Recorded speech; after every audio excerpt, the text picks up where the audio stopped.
Okay. Testing. Okay, we're good. Okay, I have 7 o'clock. So I call the meeting to order at 7 p.m. For the audience here tonight, the city of Glendora utilizes a hybrid meeting format to allow for participation both in person and virtually. In consideration of others and the business being conducted tonight, please silence your phones and any electronic devices and refrain from speaking unless recognized. Again, this is a public meeting for the community of Glendora. We appreciate and respect your participation here this evening. Madam Clerk, will you please conduct roll call? Thank you, Chair. At this time, I would like to conduct an oral roll call and request that each commissioner respond with present when their name is called. Commissioner Kumjian, Present. Commissioner Gerber is absent. Commissioner Chavez is absent. Vice Chair Louis Porcher. And Chair Burrell. Present. 3 of 5 of the commissioners are present. We have a quorum. Thank you. Commissioner Kumjian, will you please lead us in the Pledge of Allegiance? Yes, please rise. Place your right hand over your heart and begin. I pledge allegiance to the flag of the United States of America and to the republic for which it stands, one nation, under God, indivisible, with liberty and justice for all. Thank you. Does anyone wish to reorder or add to the agenda tonight? No. Okay. Okay, I'll now open the public comment period. I invite members of the public to address the Community Service Commission. Speakers are limited to 3 minutes, speaking once both on and off agenda items. All questions should be directed through the presiding officer. This is your time to speak uninterrupted. If you are in attendance, please fill out a speaker card and submit it to the recording admin before the close of the public comment period. Once recognized, speakers should advance to the podium, state your name and the subject matter you wish to discuss. If you're participating via Zoom, select the raise hand icon in Zoom before the close of the public comment period. Once recognized, you will receive a request to unmute, state your name and the subject matter you wish to discuss. Have any public comment cards been received? Thank you, Chair. At this time, we received no requests via the public comment email, no hands raised in the Zoom attendees, and no comment cards that have been submitted. Okay, we will now close the public comment period. I would now like to invite each commissioner to provide a statement or report. We'll start with you, Commissioner Kumjian. Yes, good evening. Thank you. Welcome, everyone. A report from the Trails Council meeting that was held on June 27th. Some of the hikes were announced, and I'm just going to go through that real quick. Day hikes were announced for June 30th at Little Dalton Canyon, August 27th at Colby Dalton Trails, fall hikes, Tuesday, and then summer evening hikes. There's one more remaining, which is August 9th at Big Dalton Canyon, and that'll begin at 7:15. Fall hikes, these are preliminary announcements, and they will be confirmed as we get closer.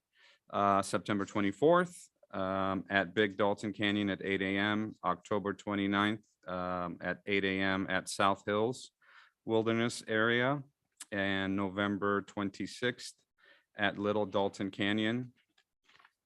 And also the Glendora Trails Day is planned currently for November 5th, and that's from 8 a.m. to 12:30 p.m. And that's at Big Dalton Canyon Wilderness Park. And that's it for my report from the Trails Council. Thank you. Thank you. Vice Chair Louis Porcher.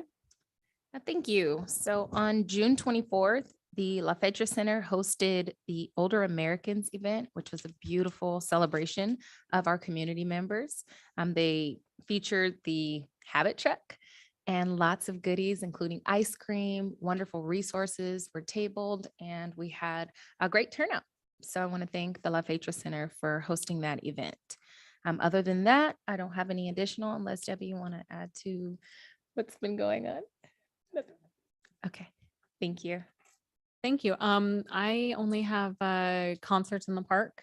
Let's see, I was for Night Owl, and it was a good turnout. There's been a really good turnout this year. Good turnout also for movies in the park on Friday nights. I know the library's 50th anniversary, birthday celebration with the In-N-Out truck was a huge hit, sold out really quickly. Everyone loved it. So yeah, really great. I know that's something David Gerber's always excited about is the community being out in the summertime, and they are definitely out and enjoying all of our activities.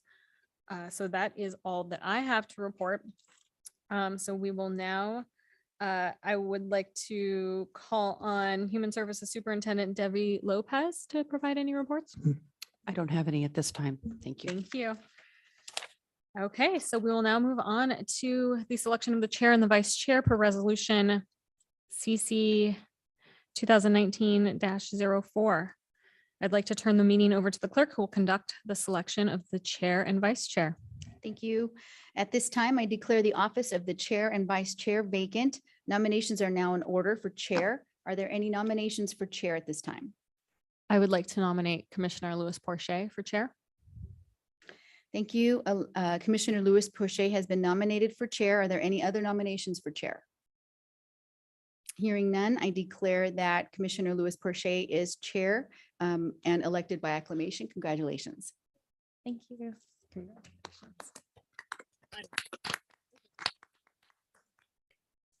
Thank you. At this time, the nominations are now in order for vice chair. Are there any nominations for vice chair at this time? Yes, I nominate Eddie Kumjian. Thank you. Are there any other nominations for vice chair? Hearing none, I declare that Commissioner Kumjian is elected as vice chair by acclamations. Congratulations, Vice Chair Kumjian. And I now turn the meeting over to Chair Louis Porcher to conduct the remainder of the meeting. Thank you. So I would like to provide and present a proclamation presentation proclaiming the month of July 2022 as Parks and Recreation Month. And I now call Mayor Karen Davis to make the presentation.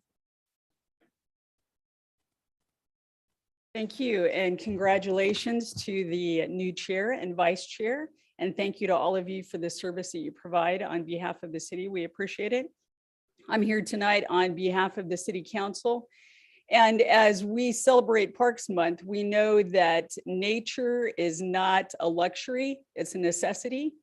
And studies have shown that if we spend at least 120 minutes a week outdoors, which is 2 hours, that your overall physical and mental health improves. So in addition to all the other many fabulous things that community services does, you are out there improving people's mental and physical health. So thank you very much.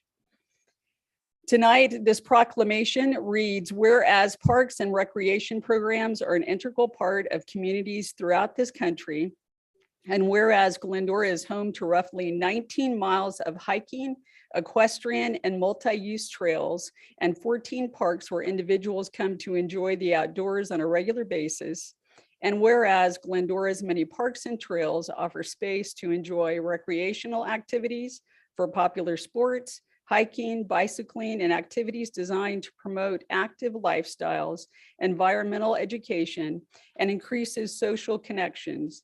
And whereas Glendora residents, visitors, businesses, and community organizations all benefit from the wide range of parks, trails, open space, sports fields, tennis courts, programs, and recreational facilities provided by Glendora's Community Services, Parks, and Recreation Department. Now, therefore, we, the City Council of the City of Glendora, recognize parks make life better and do hereby proclaim the month of July 2022 as Parks and Recreation Month in the City of Glendora, and encourage visitors and residents to use and enjoy our parks, trails, open space, facilities, and recreational opportunities throughout the year.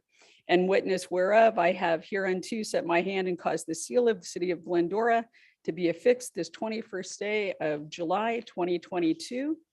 And so again, I encourage all Glendora residents to get out, enjoy our many trails, our parks, enjoy all that we have to offer. It would be of great benefit to themselves, to their families. And I thank you for all that you do to make sure that we have those recreational activities for our residents to enjoy. So thank you. And all.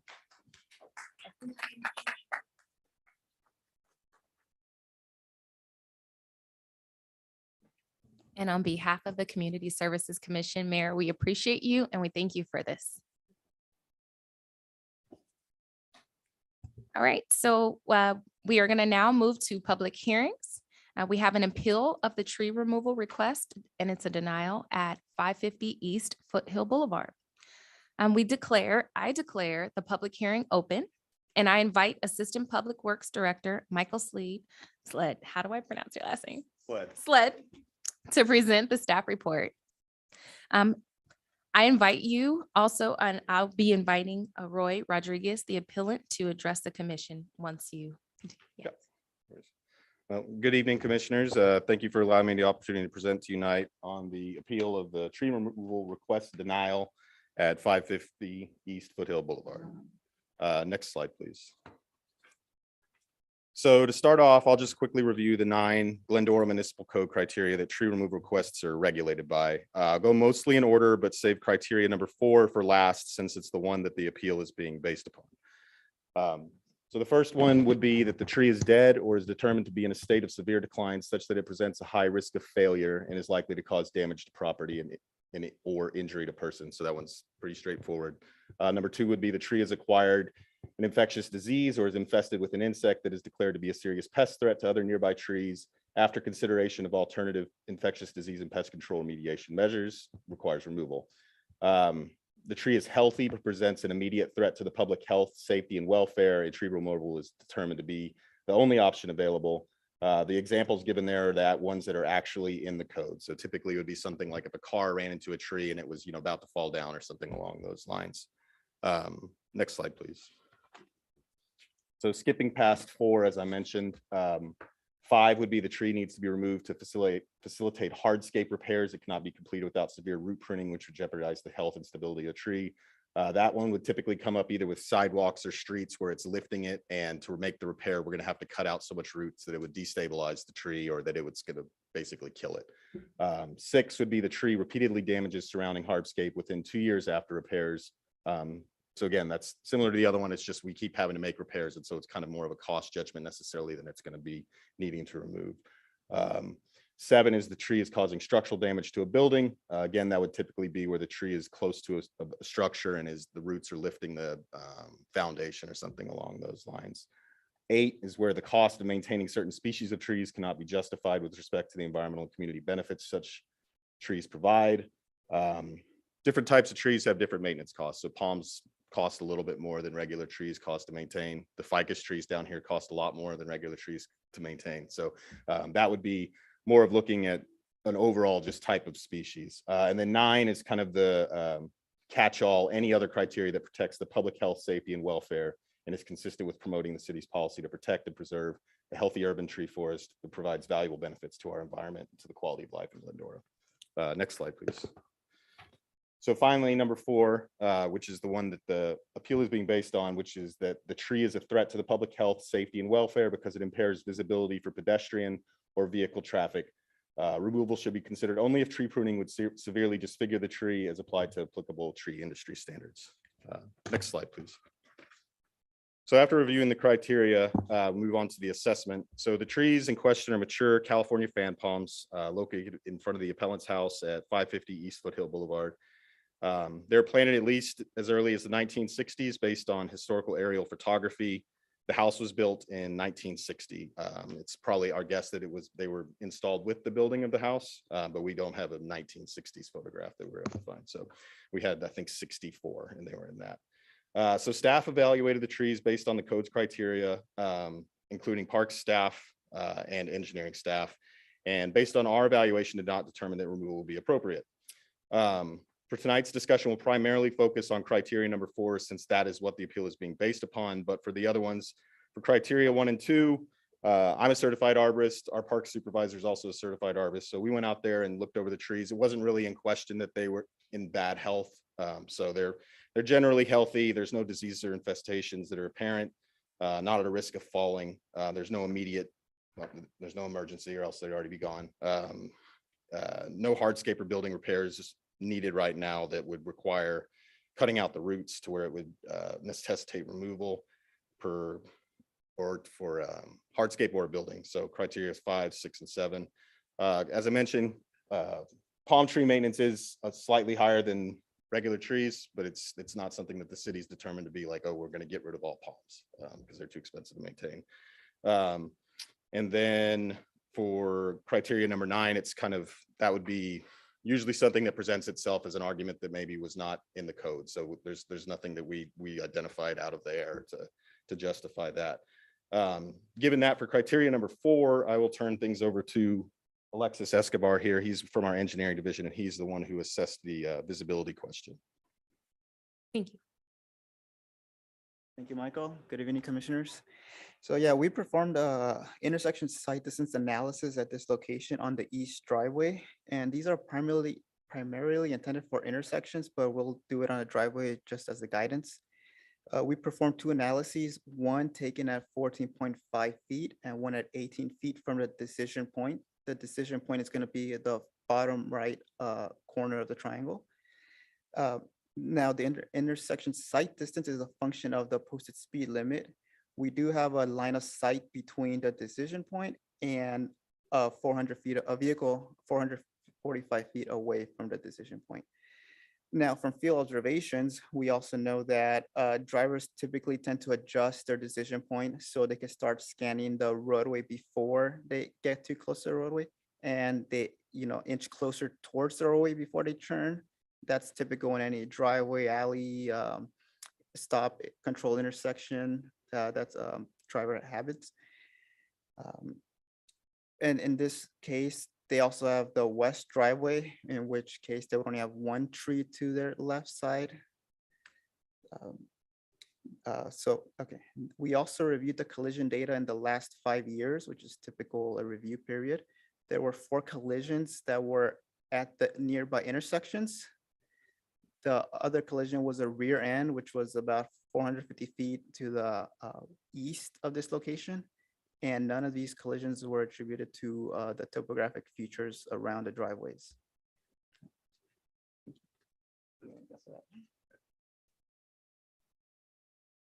Yeah, so essentially, based on this assessment, staff's determination was that the level of threat that may be present does not justify removal, and the most effective and appropriate mitigation measures would be behavioral on the part of drivers. Next slide, please. So I noticed, oh, it got fixed. Never mind.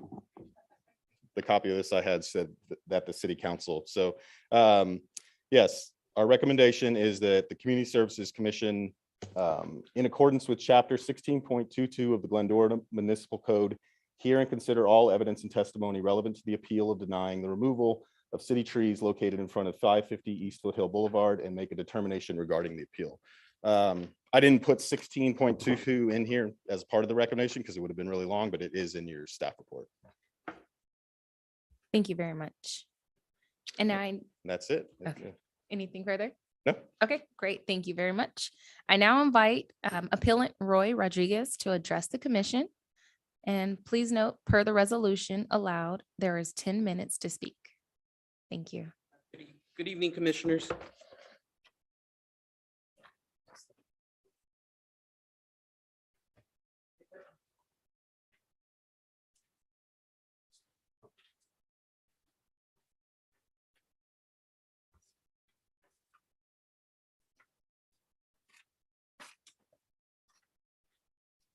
So my name is Roy Rodriguez. I own the property with my wife, Vanessa.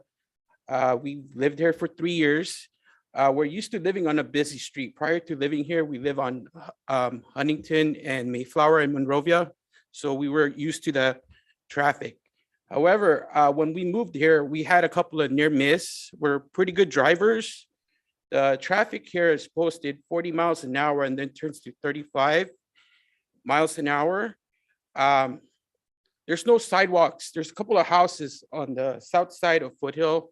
There's no sidewalks there. So there's a lot of people that walk here. They run here. It's hard to see them with the trees. I measured the diameter of the trunk. It's 190 inches around there. So the diameter is 190 inches. And then when I'm pulling up, there's 3 of them. So they line up. It's blocking a big portion of my view when I'm trying to make a left on Foothill. So no one ever talked to me. I didn't talk to anybody here. I talked to Mr. Sled after the denial. and it's just to let me know about the appeal. Okay, so the Glendora Municipal Code, Mr. Sled already mentioned it, but what they're not telling you is I'm part of traffic. Every time I pull out of the driveway, I'm part of traffic. It's part of the California Vehicle Code. I handed you guys the paper, but it's basically defining traffic. The term traffic includes pedestrian-ridden animals, vehicles, streetcars, and other conveyances, either singly or together while using any highway for purpose of travel. So there's no way I could avoid getting out of my driveway. It's a city easement. There's huge palm trees there. I have nothing against the trees. I like them, but they're unsafe. There's 3 of them. And when you line up, it's blocking a big portion of my left side. So I'm not here to make enemies. I'm just here for my family's safety. I have a 6-year-old girl and she's always in the car with us. So I didn't make this up. You could call the watch commander at your Glendora police station. It's a vehicle code. So just like you have your municipal code, that's also part of the California Vehicle Code. I'm part of traffic. And what the other gentleman told you about the line of sight, it's from the double yellow. No one drives on the double yellow. You know, he's giving you the distance from the double yellow. You can't drive on the double yellow. That's not truly accurate. Anyways, that's my appeal. Thank you for your time. Thank you so much. At this time, I invite the members of the public to address the commission. Thank you. At this time, we received no requests via the Zoom attendees to give testimony. We received no cards and no emails related to this public hearing.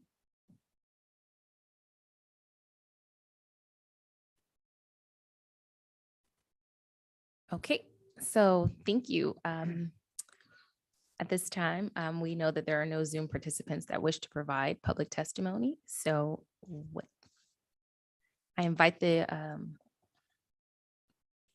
since there are no comments from the public, there's no need for him to rebut, so we can move on to discussion and deliberation by the commission.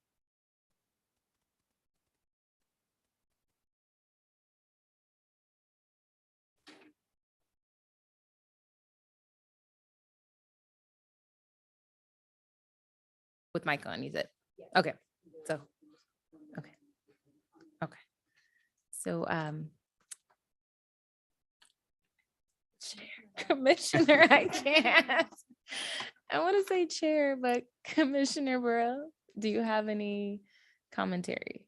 My only question, I thought I heard you mentioned that they were California palms. Is that a native species to the area? I was just curious. I know that many palms aren't, but California fan palms are native to California. oh, okay. They're typically going to be native to like desert oasis type areas. So they're not native per se to the Yeah, but Glendora just area, but a they native. are a California native. Okay. Yes. I want to make sure I caught that.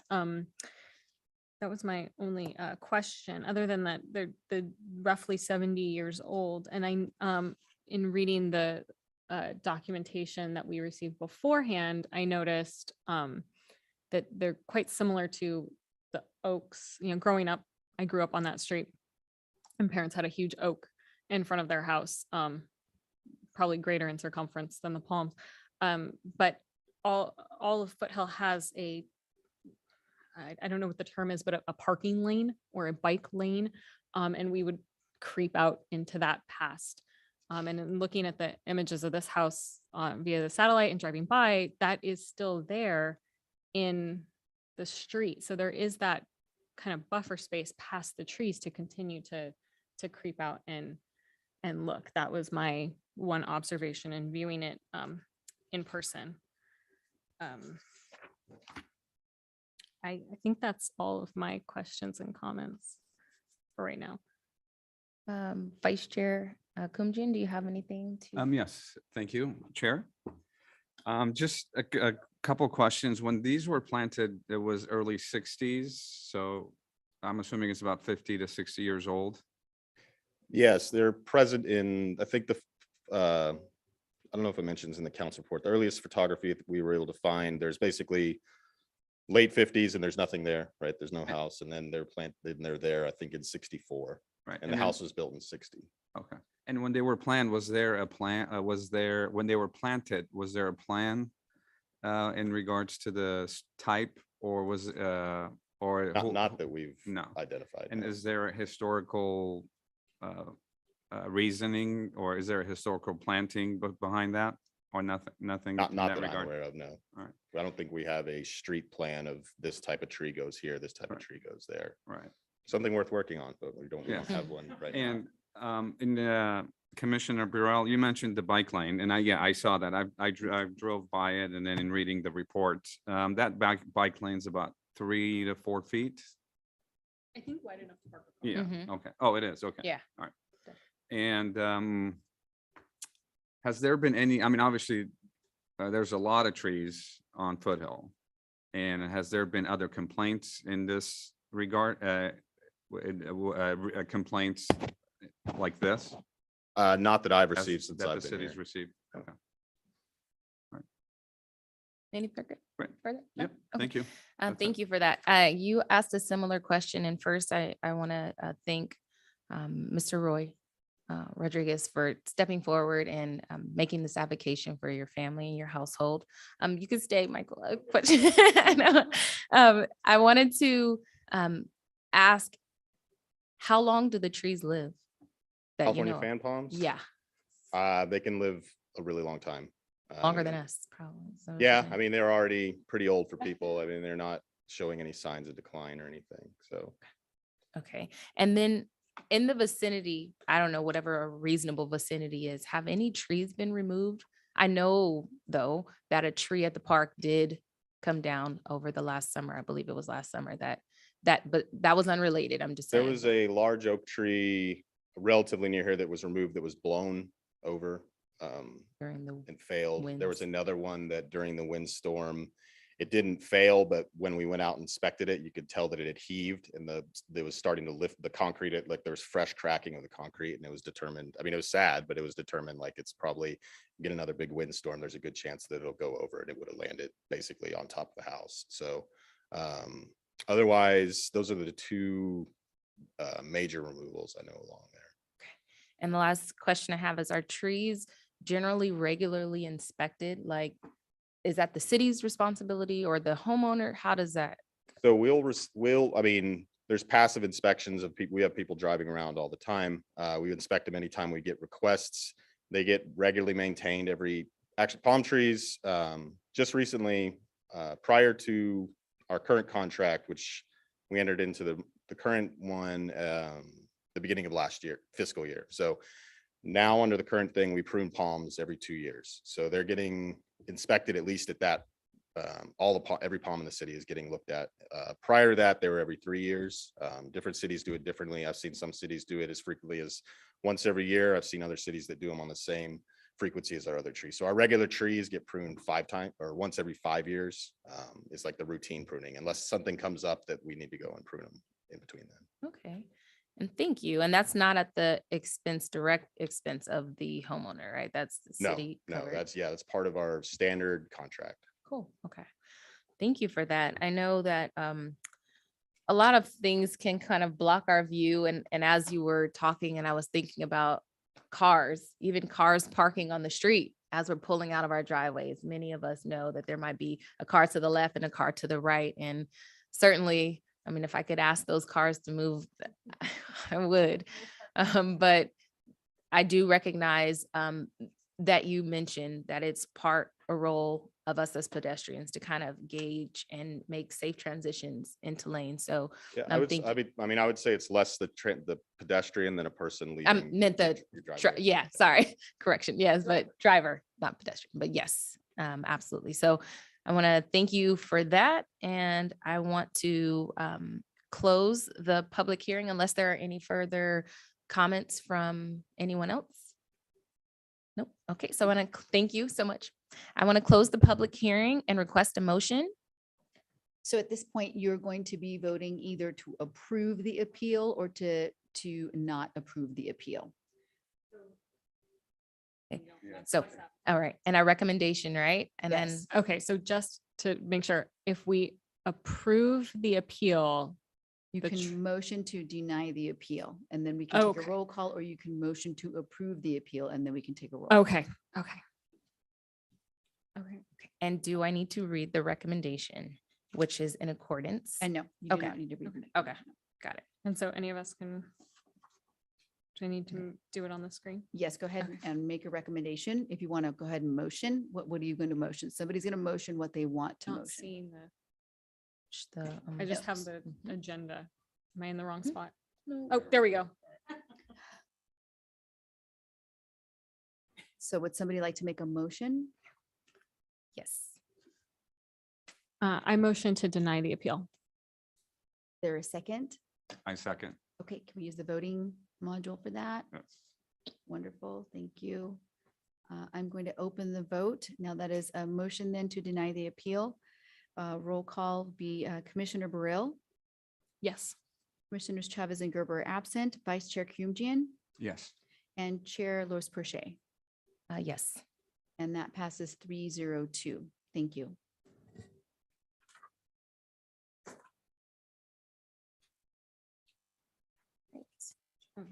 Consent calendar. So.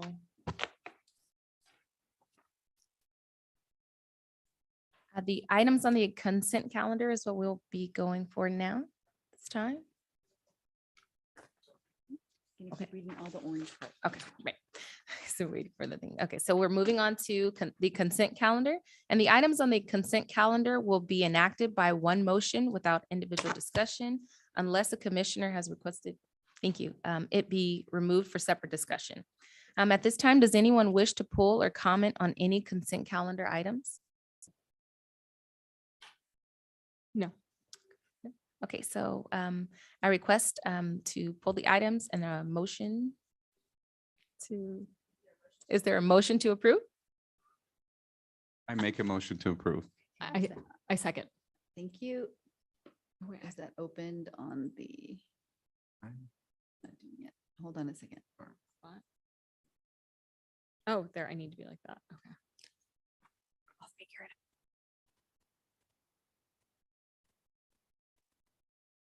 Okay, hold on. Sorry, I think I'm gonna have to do a, it's not opening for me. Okay, we'll do an oral. Is there a motion? Who motioned? Aye. Kiyumjian, thank Yes, you. I Was there a motion. second? Burrell. Thank you. Let me see if I can, okay, I'll take an oral roll call. Commissioner Burrell? Want to use the voting, use the, It's, okay. It's not showing up. Am I that's at the okay. wrong I'm spot? doing it Oh, orally. oh, It's not showing okay, up on mine either. Yes. Thank you. Commissioners Chavez and Gerber are absent, Vice Chair Kumjian Yes. and Chair Louis Perche. Yes. Thank you. That passes 302.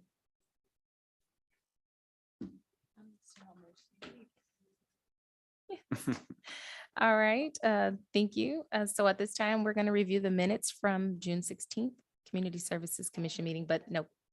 That's a good, okay. No. Member agenda, and we will move on to member agenda items. And so there are no commission agenda items. And we're moving on to unfinished business, and there are no unfinished business items. And we'll be going into a new business. And so we are looking at the Community Services Commission liaison appointments. And at this time, I invite Administrative Assistant Kelsey Fay to report.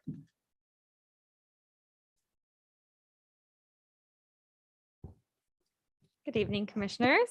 I'm here tonight to present to you the liaisons for the Community Services Department committees. So pursuant to Glendora Municipal Code 2.16.120, it may be necessary for a commission member to serve on a committee during the ensuing year. So commission needs to select a liaison for Sports Council, Senior Advisory Board, Glendora Teens Helping Others, Trails Council, and a homeless liaison. I did want to mention that David Gerber is not present tonight, but he did mention to me that he he would like to stay with the teens unless someone else would be very passionate about being with the teens. Okay, I I'll just wanted to support. bring that up. And so at this time, I'd like to call for the commission to discuss and reorganize the commission liaison appointments for the term of July 2022 to June 2023. Picking a primary person for each committee as well as a backup. And this concludes my report. Is there any Thank you. questions? No questions. So we'll go ahead and discuss. Eddie, I know that you are very passionate about the Hacky Trail, so I imagine that you'd like to stick with that. Is that right? Yes, I too would like to follow David Gerber and Oh, are we allowed to stick? Okay. I didn't know. sure. Oh, yeah. and remain with the Trails Council Wonderful. if nobody objects. I don't object. I You've don't been know what object wonderful. was that. And I would like to stick with the senior advisory board. Okay. Well, maybe we just all stick one more year then. Yeah. Because I feel like Eddie, We or have- no, David Chavez knows he's way About more sportsy sports. than me. Yeah. They have a lot of meetings, a lot of sports stuff. So I think we just stick with you get me for homeless one more time. Okay. That's Okay. fine with me if we just keep the same. Okay. Is that okay? Yeah. Or All do we need to motion that? Yeah, we're gonna request a motion. Yes, if you hold on 1 second, let me just Yes. adjust that. Since the other two aren't here. Yeah, anyway. they get what they get, and they don't throw a fit. Preschool. Yeah. Yes, Get you what you don't. get. You get what you don't throw a fit. Yeah. Yes, yes. Right. That is going to be a motion then to have appointments remain the same for years 22, 23. And we have a motion by Commissioner Burrill, a second by Chair Louis Perche. I'm going to open up the vote and do a roll call. Commissioner Burrill? Yes. Commissioners Chavez and Gerber absent, Vice Chair Kumjian Yes. and Chair Louis Perche. Yes. Wonderful. That passes 302. Great. Thank you. All right, and so we are continuing with new business, and we have Transportation Division update. Thank you very much. Good afternoon and congratulations, Chair, on the appointment and Vice Chair. And thank you, Commissioner Mallory Burrell, for your service. Tongue Um, twister. What's that?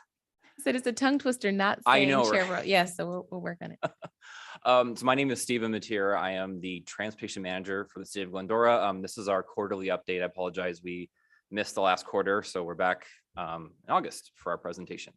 Next slide, please.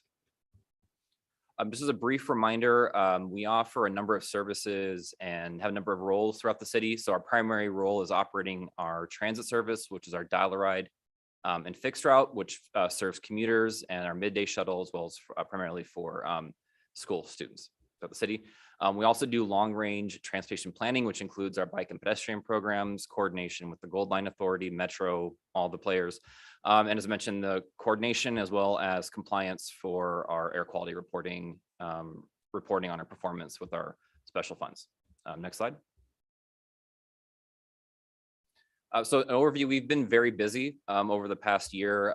We're rolling out a new dispatching system. We're moving towards a zero emission bus fleet. We're replacing our vehicles on time. We're also working on the Meetup Avenue project as well as the Glendora People Movement project. Next slide.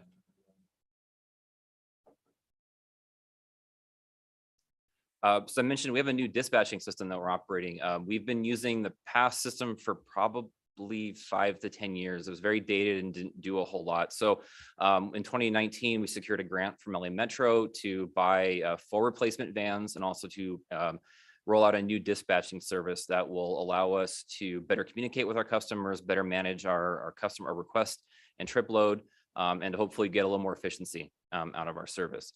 We selected TripSpark and we're working on rolling that out right now. We've completed the driver side in April, and we're looking to hopefully have the passenger facing side done by the end of August.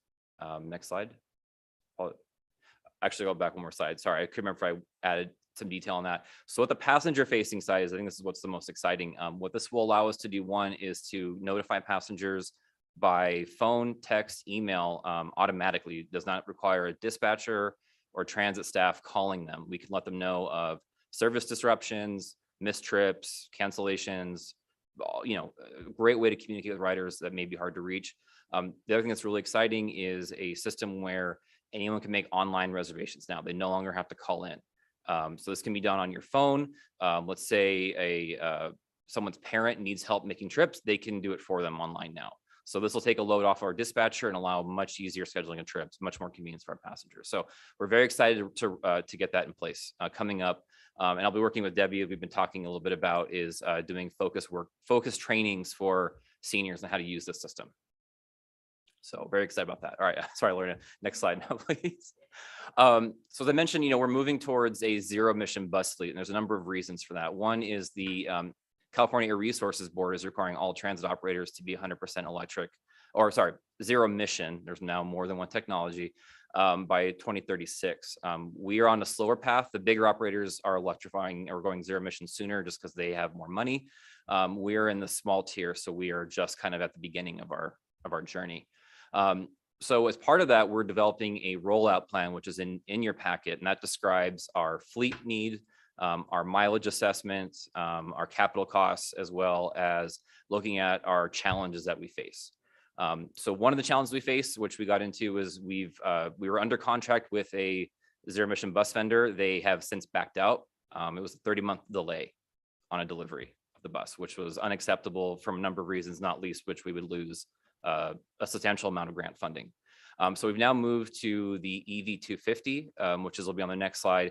That's a locally manufactured bus in California. They're headquartered in Rancho Cucamonga. Based on the rollout plan assessment, it does meet our mileage needs for our fleet. We will be charging in the midday as well as overnight. One of the things I mentioned is that capital funding is a major constraint for us. We do not have access to federal funds the way that larger operators do. So we're working on actually lobbying Metro to let us have access to new federal funds. I'm happy to report that is changing. We'll be able to apply for new funding coming up, hopefully next couple months. So as I mentioned, as part of the regional, outreach that we do is to advocate on our behalf. One of the other really exciting things is we'll be able to achieve 100% zero emission well before our requirement. So by 2025, our dollar ride vans will still be conventional fuel, but our fixed route buses, which are part of this clean transit rule, will be zero emission, which is really great. One of the things I'm also looking forward to is partnering with Citrus College for job training. Zero emission buses are a new technology. They have an automotive school there. This will be a great way to give them experience on a new up and coming technology. Our neighbors all share the same issues with us of capital funding and yard space. And so there might be opportunities for us to work with Covina, Azusa, and Pomona Valley Transit Authority on sharing yards, sharing access to chargers, those kind of things. So very exciting. Next slide will be the new bus. Oh, sorry, this is actually, nope, I am wrong. Sorry, Lorena, trick. This is our yard. So I may have mentioned that we are actually moving from our current home over near the Lafayette Center to the Parks Yard. This was due to power constraints at the current site, which prohibited us from installing fast charging at the site. So this is the new yard layout as we have, which will be done by Edison. So this is part of the program. We'll do it at zero cost to us. We just buy the chargers and do the electrification. So this is the new arrangement. The buses will be parked along the southern wall there, and the vans will be parked along the northern wall, as you can see. All right, Lauren, sorry, next slide, please. So as part of this, I mentioned, with the grant funding, we were able to secure over $107,000 from the South Coast Air Quality Management District to buy the chargers. So as you see, that is a DC fast charger that can charge our bus in around 3 hours, which is really exciting. And these are not cheap. The total cost is about a little under $250,000. So to get a grant like that to help us take down the cost is huge. Next slide. As I mentioned to you, we had a potential challenge finding the right size vehicle. Most of the zero emission buses are 40-foot, which you see like on Foothill and Metro. That is much too big for our fleet. We do not ever carry that many passengers. So we wanted to find something that didn't sit empty and run empty. So we went trying to find a smaller format vehicle. The Lion Electric was ideal. It was 25 feet. It was a great product. We were very sad that they have the delays and are shifting their focus. So we had to repurpose the funds to a new purchase. Next slide. And this is the EV250. So this is a 30-foot bus Has 163 miles, 26 passenger capacity, and a 10-year lifespan for the vehicle, and then a 5-year battery warranty. So this is a great upgrade from what we have right now, which are cutaways, which are not a great passenger experience. I'm sure you've all been on our cutaways. They've done their job, but it's time for us to move to, a more professional and, functional transit service. So we test drove this, which was nice. It's a very comfortable ride. Our driver loved it, didn't want to get out of it, wanted to keep it and drive it. So, we're anticipating these being delivered in time to line up with Edison completing their work. So hopefully by June or July, we'll be rolling out our first 2 zero emission buses. So very exciting. Yeah. Next slide, please. These next two slides are a little boring and maybe hard to read. These are our funding plans. So as I mentioned, that was the $247,000. That's the cost just to buy the chargers and do the site work. That $95,000, we're going to be doing a site assessment about whether or not we need a new building at the park. So that building is very old, is not well equipped to be a transit center. So that's something we'll be looking at, is new funding for a new building, as well as redoing the lot. That yard needs a lot of love. So we'll be looking for funding to take care of that. Next slide. And this is the cost of our fleet replacement. So the first FY 21 and 22, those are the replacement of our vans. Starting in 23, that's the 1.2 million. That's how much we are spending on these 2 buses. They're very expensive. We're able to get funding from the statewide voucher program that took down about $276,000 off that purchase price. So still a lot of money coming from the city that doesn't have access to a lot of grant funding, but we were able to find the money for this year. So we're moving forward with that purchase. And in fiscal 25, we have a very large grant assumption. So that's part of that grant I mentioned with Metro. That will help us achieve the next 2 replacement vehicles in 25. Next slide, please.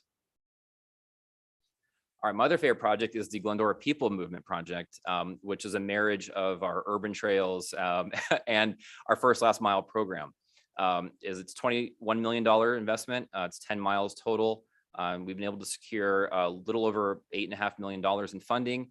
However, given that gap, we decided to work on priority and phasing. So we can start work now and then continue to find funding as it became available. Next slide.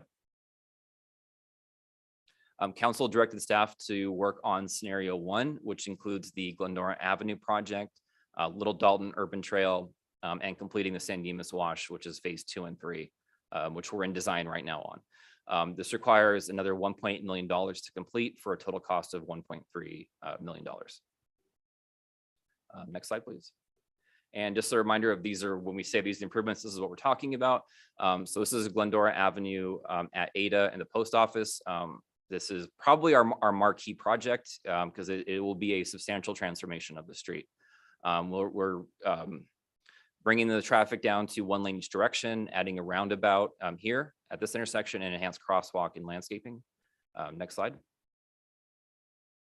This is some of the placemaking we hope to see, that this brings in new development, new restaurants, extends the field, the village further south. You see the raised protected bike lane, and I want to emphasize there is no reduction in parking. We are keeping the same number of parking spaces there were before. That was some concern when we did the demonstration bike lane, but that was a temporary alignment. This is the permanent design that you see here. All right, next slide, please. This is the crossing at Carroll. So we have curb extensions, the raised bike lane, and better signage to demarcate the crossing. Next slide. And then also, this is the other part of the project that will set us apart in the San Gabriel Valley, is a Dutch or protected intersection. This keeps the turn movements for each vehicle in their respective lanes. Same with the bicyclists and pedestrians, using a concrete island as a buffer. This is widely considered the safest intersection you can design. So this will be something that's, I think only Santa Monica has this. So we will be, joining, their ranks in terms of our forward-looking, road planning. Yeah, it's very exciting. Yeah, next slide. Okay, so moving on to the Meta Avenue project. So we presented this, I believe, the last time. We had high-level conceptual plans. We made some changes to these based on cost estimates and feedback. So looking at the West Meta side, I apologize, this is not great resolution, sorry. What you see here is a desire to balance out both plazas to have a little more games and to have a little more interactive seating. So on this side, we have a chalk runway, which will be for kids or grown-ups even, to be able to free-form draw chalk on the ground. I think we could also bring back the chalk festival and have it here, a little more manageable space maybe. We're also keeping, giant chess, ping pong table. We're adding in what you see on the pink are those picnic tables, and we're going to be adding in 4 ADA accessible picnic tables for this area. We'll have trash cans. The number 1 is cornhole, and the center area are like cube boxes, and they'll be stacked in different heights. And so parents or whomever's waiting for a table, or they want to watch their kids play, they can sit there, kind of have a nice place to recreate. So we felt this was a good balance for the West Media side. It doesn't show in the next slide, but this will be the side with the shade sails we're contemplating now with the string lighting from underneath. Next slide. So this is the change to the East Meetup Plaza. And what we did is we shifted the location of the fire pits and moved it to one larger fire pit towards the front, recognizing that would probably bring more people in. The games have moved to the back, recognizing that will be its own attraction, and especially for people dining at Stubborn Mule when they open. And we keeping the cafe seating, kind of in the middle, is like a buffer between those 2 spaces. We've added additional bike parking where number 19 is, and then on both sides we pushed the planters out on the other side of the crosswalk. It had a little more space and for better ADA access to the site. And we're also adding ramps here again for more ADA access to the plaza. Next slide. And this remains largely unchanged in the bus plaza. I would say the biggest change, we're adding in a directory map, which was a request of the businesses that are that surround the bus plaza, and then adding in a rules kind of sign like we have in our parks. So it's kind of, let people remind residents and users, what the ground rules are.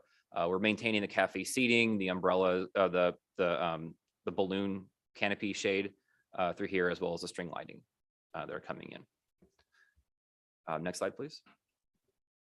All right, so in terms of our next steps, I believe we sent out an email. Well, we sent out an email on social media as well. We have a workshop on July 30th at Gladstone Park for the Urban Trail. So I'd love the commissioners to come out and see it. This is going to be a pop-up workshop, so it'll be an all-day event. 8 to 12, you can come whenever you want. And we'd love to have you there to provide feedback. The trail will be open, so we'll be able to walk the unimproved section to kind of get a sense of what can be done. As I mentioned, we're working on rolling out our new dispatching software right now. We're hopefully to get our funding agreement from the SGV COG in August, which will then allow us to start design work on Glendora Avenue and Little Dalton Wash. We're continuing to work with Edison on completing our plan for the Parks Yard, and then also to finally complete design and we'll start work on Mead Avenue and the bus plaza. And with that, I believe I can take any questions the commission has. Thank you. Well, this was a wonderful presentation. It always is. Thank you. Kind of have, I need the popcorn because this is excitement, One of the questions I had, and I think you kind of alluded to it, was, are the business owners that are on either side of each of these, are they in agreement? Are they aware of the plans, and have they been able to provide their feedback? Yeah. So at each stage, we had the kind of the big boxes that were colored in there. And then when we've gone through iterations of the more specific plans that we've met with each business owner, we've also presented the bid. So we've been really trying to make sure everyone knew what we're doing, and then communicating, potential construction schedules, impacts, things like that, because it can be disruptive. And this sounds like it would be a positive financial impact for the businesses, Yes. right? Mhm. And at no expense to them. This is all city funded, right? This is City actually funded by the American Recovery, and I'm gonna get the acronym No wrong. quiz. The ARPA funds, which is part of the coronavirus relief program. So Wonderful. It looks great. And I noticed on the roundabout that's planned for that entrance Mhm. of the by the post office, it made me think about our watering situation. And I saw the beautiful diagram of a tree in the middle. Has there been any conversation about scaling back some of the things that would require more water? Since we're yeah, not yeah, kinda- that was done, in 2018 Yeah, before before. it was like really this Yes. bad. We're not so far along the process. We've committed to a plant palette. So I agree completely. We'll have to be Yeah. revisiting. We might do Okay. less landscaping. Yeah. Yeah, so there are a number of changes that'll be happening for Okay. sure. That's all the questions I have. Commissioner Burrow, do you have anything to say? Transit day is always my favorite day. I want to commend you guys on the partnership with Citrus College and thinking about, like, I know that's something that is really important in schools now is really like, how can we really use our resources together and kind of build that community across our different institutions. So I think it's awesome that you're thinking of working with Citrus and kind of you for bus maintenance and all of that stuff. I think that's fantastic. Thinking of landscaping, my question was with the Transit Plaza. I know there's some trees and some sad looking like hedges, I think there when we were there for something. Was all of that landscaping staying in the Transit Plaza, or is that part of that getting redone as well? I think if we're removing any landscaping, it would be any piece that's kind of in front of the steps. 'Cause Oh, that's okay. that's where the most kind of visual obstruction occurs. Mhm. In the back, I think the trees actually have a rather Yeah, the nice trees effect. are nice. I think once we get into the engineering of that, then we'll be able to say like, okay, this tree stays, this one goes, or Yeah. vice versa. Got trees on the brain. And my last question is about, like, I saw that there's like ping pong and putting greens and all of that stuff. Is there some sort of maintenance involved with that at like the end of the night at a certain time? Who's responsible for putting it away, or if it has to be replaced, or? That's a great question.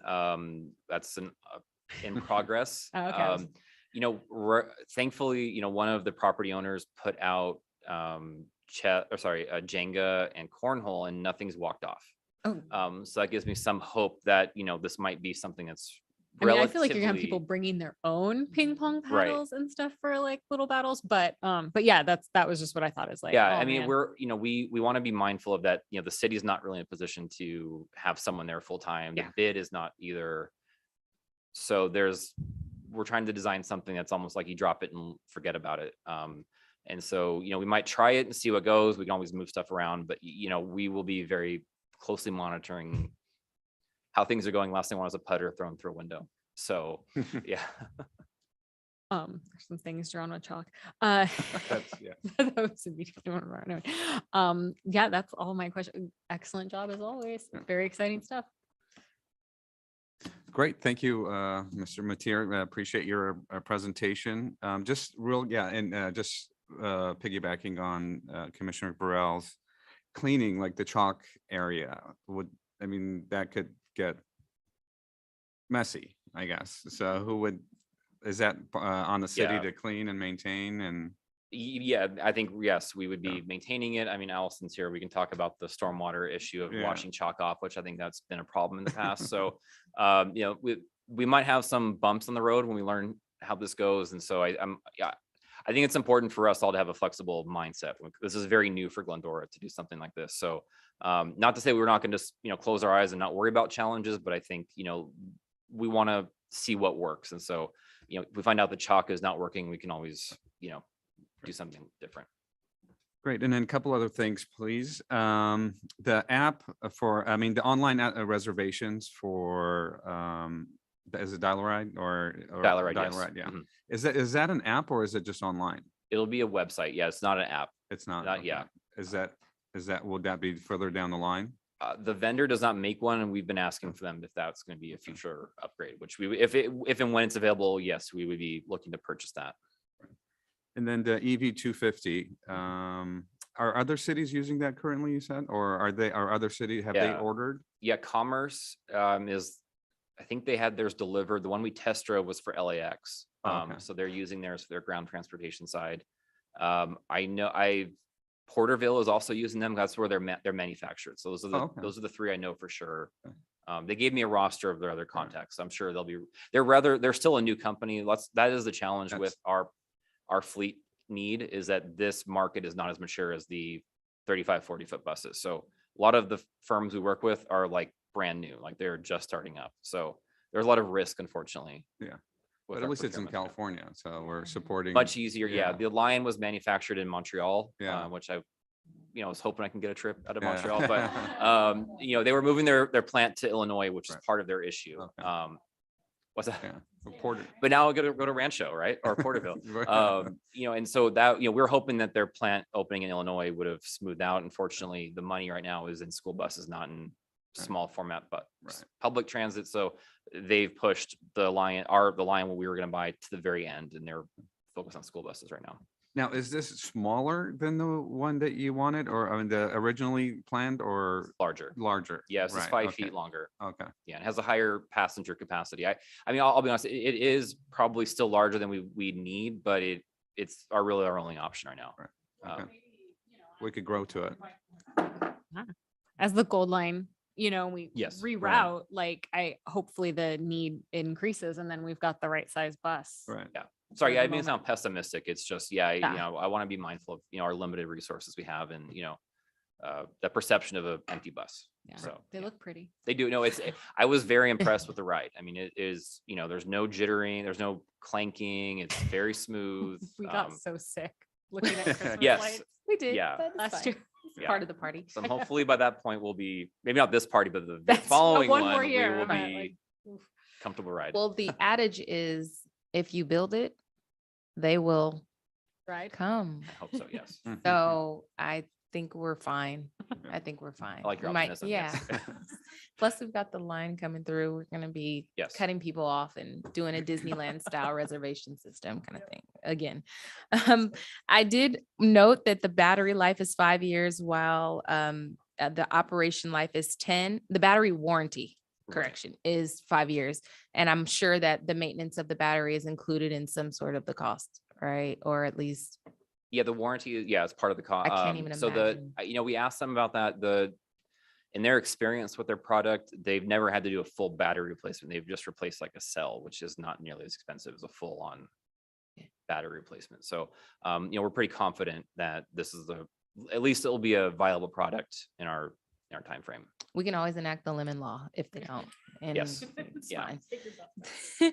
The other thing I wanted to say is the trails look great, and that's awesome. I'm excited to see that come to life. I've seen bits and pieces of it, and we became aware of more of its existence even at Think Binder and all over. So that's super exciting.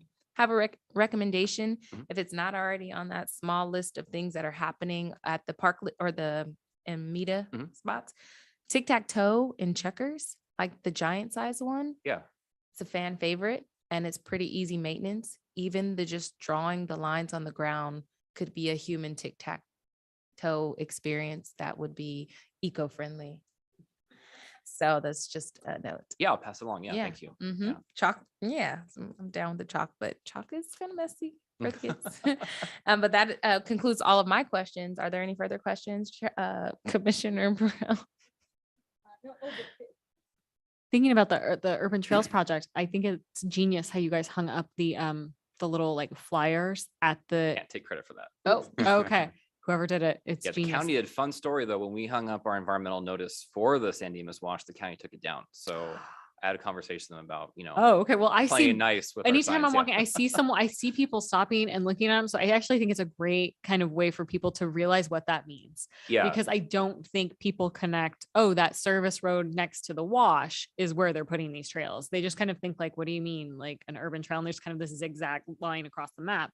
So I think Right. it was genius, regardless of what the county thinks. yeah. And that's another really great leadership thing from the city is that, we're one of the first states implementing that, Greenway network. In fact, we did a community bike ride with Active SGV where a bunch of people came and you had about 20 bike riders kind of go on our urban trail and everyone was like, oh my God, this is so great. So, I think we're really being a leader here in the region. So it's a really exciting. I think it is exciting. It makes it an exciting place to live. It does. It does. For a moment, I thought about like a different colored path that would indicate that it's all connected. But I imagine the city doesn't want like purple sidewalks at some point going. No. That would be a little confusing. But if that comes up, that's She's that decision making's over there. yeah, because people like me are visual learners. So if there was like, on the airplane where they go like Yes. this and they're like that, well, if the ground lit up in the right direction, that. Okay, so Vice Chair Kumjin, unmute yourself and let me know if there's any further things you'd like to add. Just one item, with in regards to the people moving the causeways or the bike lane Yeah. versus parking. Is there any traffic lanes being taken away? Yes. Yeah, it's one It's just one in total, right? Yeah, so the way to think about it is, Glendora Avenue is 2 lanes northbound, 1 lane southbound. So that southbound lane is excessively wide. So that's not changing. It's really losing one of the northbound lanes. Okay. And the road's gonna be kind of shifting a little bit to accommodate that. Yeah, we wanted to maintain, when we did the demonstration project, I would say besides the fact that it did not look good, the number 2 complaint was I did not like parallel parking. So we are keeping The diagonal. the angled parking, Okay. which, yeah. One more question. Is it changing to 1 lane from, what street is that? It'll be from Route 66. From north. the roundabout to Route 66, it'll be 1 lane also? Yeah, so from Route Okay. 66 to Foothill will be 1 lane curvy each part, direction. okay. Yeah. And then Foothill will also be 1 lane each direction from Citrus to Vista Bonita. And for those who are watching and listening, it's usually 1 car lane anyway, while we might have multiple lanes. It's still, Yeah. anyone who's driven there would know, usually it's just 1 car anyway. So I don't think that we'll notice the difference. Well, but- especially No, with people the- parked on the side. Yeah, the kind of negative term is a road diet, and that I don't think that really applies here because if you look at Foothill in particular, it kind of accordions, like it's 2 lanes, then it goes to 1, 2, then it goes to 1 from Vista Bonita to Amelia. So really, this is more of a lane standardization because I would say the southbound lane, even on Glendora Avenue, is not a standard size lane. So this is really bringing us, really better, I think, better allocating the roadway space that we have. Actually, one last little tidbit, sorry. No, please, no, I'm- I object. Yeah. In regards to Foothill, Mhm. from Cullen to Live Oak, Yes. that's not part of this currently, correct? No, that was not part of this, right? But what do you think that one might be coming? Would that be Personal- further down the line or? Yeah, I think, we've heard for a number of residents, particularly at the Lone Hill Foothill intersection of noise and traffic. Uh-huh. So recognizing that Foothill is a major bike corridor for students getting to both Citrus College and the high school, and just recreational riders or, like myself, taking my kid to a summer camp. There is a fair amount of demand for a bike lane. There isn't one right now, so it would require some improvement to the street to fit that in. I just say that in light to our earlier Yeah. discussion. Yeah, I That mean, would it's be- not fun riding in that shoulder sometimes, No. so, Or safe or safe. with kids Yeah. Yes, on that side. Good point. All right. Thank you. I agree. Yeah. Thank you. Thank you. Pleasure. Thank Thank you so you. much. All right, so I want to thank you all for hearing that. And is there a motion to request for this conversation? That is a motion to receive and file the report. There's a motion to receive and file the report. I motion. I second. Thank you. If you want to use the voting client.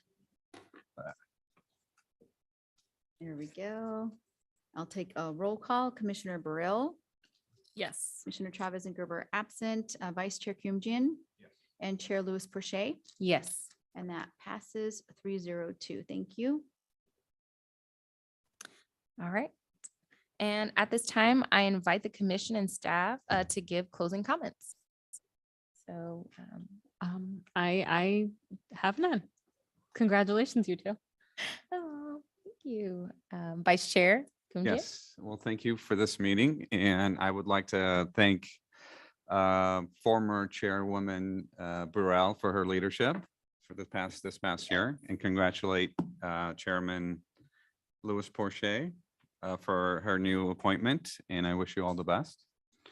And no, thank you for all the presentation this evening. Really appreciate it. And just also just want to let the public know that there's a couple more movies in the park on Fridays, 2 more movies, I believe, and 3 more concerts on Sundays. So please go out, enjoy the city, and thank you very much. Wonderful. Thank you. I want to thank my predecessor. Is that what the proper term is? But my dear friends here who I wouldn't be joining. I haven't known about this commission and this extent, to this extent, if it wasn't for you. And I want to thank you for your friendship and for this committee who has been so welcoming and understanding for us newbies. And so I'm thankful for that and excited to continue on with this role. I also want to say, just circling back to the tree appeal, that was a very difficult decision to make. I think we're all many of us are parents and have families, and we do understand the concerns, and we are thankful for the support of the community. I think we all will do our part to be as safe as possible, and want to thank Roy and his family for speaking up. And I hope that there is a resolution that is favorable for him and the future for this circumstance. So with that being said, if there are no further comments at this time, I would like to adjourn the meeting at 8:10 p.m.